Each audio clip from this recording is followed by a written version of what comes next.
What is the saddest thing a casino dealer has seen at their table? 1. It's a tie for the saddest thing I've witnessed. First, a young man in his early 20s had just gained access to a trust fund his grandparents had set up for him. 6 hours into my shift, his mother was standing behind him, begging him through tears to leave before he lost everything. He called security to have her removed, claiming she was harassing him.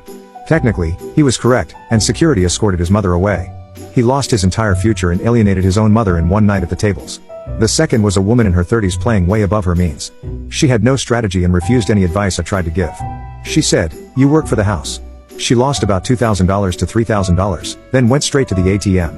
The ATMs at Foxwoods charge $4 per transaction with a maximum withdrawal of $400. She had $2,000 left. Within 10 minutes, she was crying, telling everyone she had gambled away the mortgage and that her husband was going to leave her. She left just before my shift ended. On my way home, traffic was unusually heavy for 5 a.m. I later found out why. She had walked onto Route 2 and stepped in front of a bus. I found out it was her the next day. 2. I've lived in Las Vegas for decades, and I've seen some things. The two worst? You decide which is worse. First, at the Bellagio on a busy Saturday night, a high roller, or whale, arrived. He was such a big spender that he pointed to a craps table in the middle of the main casino floor, and they shut the game down and roped it off for him alone. He bought in for $1 million, and a crowd gathered to watch. Within 10 minutes, he lost nearly every bet. He became visibly agitated, yelling and insulting the dealers.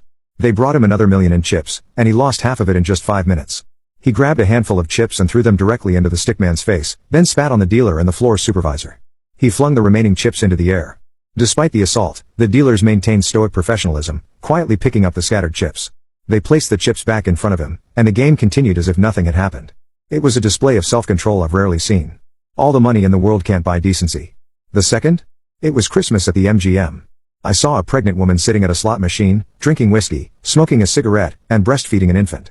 The ash from her cigarette was falling onto the baby's face. 3. I worked in the slots department at a Reno casino while in college. One night, I came across a woman who had just hit a progressive jackpot on nickel video poker. Her win was about $215. She was crying, so I asked if she was okay. She said, "Now I won't get evicted, and I can get my guitar back from the pawn shop." After we paid her, she insisted on tipping us $20, very generous for a small win. I tried to refuse gently, but policy required me to accept. My supervisor was watching, so I couldn't decline. Even sadder, she kept playing and put nearly $100 back into the machine. I never found out if she managed to avoid eviction or get her guitar back. 4. Late one night, I sat down at a blackjack table where a young man was playing alone. He was losing badly and kept increasing his bets. I could see he was sweating and visibly nervous. I asked, "What's going on, man?" He said, "I'm on my honeymoon, and I'm losing everything. But I've got a system, it's just a matter of time." The pit boss overheard us and, with more compassion than I expected, said, "No, son. We have the system. Go back to your bride." 5. I worked at a casino briefly last year. It was a sadder place than I had imagined. One night, a woman came in and won $2,000 within the first 10 minutes. It was right before Christmas and just before a COVID lockdown. She lost that $2,000 in another 10 minutes. She stayed at that slot machine for 4 hours, eventually losing an additional $4,000. She went home empty-handed. 6. I dealt blackjack for several years, and one of the saddest stories was about a regular who played at the high-limit tables. She started by playing $100 per hand at the high roller tables for about a year.